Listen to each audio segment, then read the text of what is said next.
aamupala parfait on, siis parfait, kauhean hieno sana, mutta oikeastihan se on vaan niinku kerroksittain kaikkea hyvää.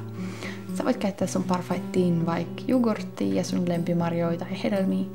Mulla nyt sattuu olemaan Alpron kasvipohjasta jogurttia. Se on musta tosi hyvää miedon makusta, mutta ihan mikä tahansa muukin jogurtti käy. Sitä laittaa pohjalle silleen ehkä 1/3. Ja sitten siihen väliin vähän tekstuuria ja väriä tuomaan. Mulla on mansikoita. Ostin, koska halvalla sain. 1,50 € Prismasta puoli kiloa. Se on mun mielestä aika halpa. Ja sit vaan pilkotellaan niitä. Joo. Tuohon väliin kävis myös vaikka joku hillo tai ihan pakastenuoretkin tai ihan mitä vaan sattuu löytymään.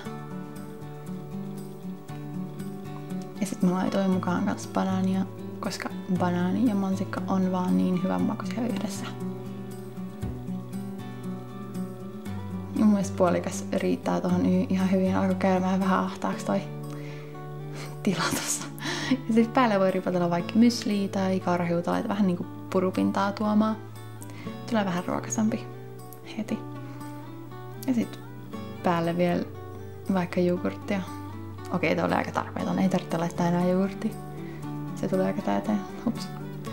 Mutta hyvää se on silti ja se on pääasia.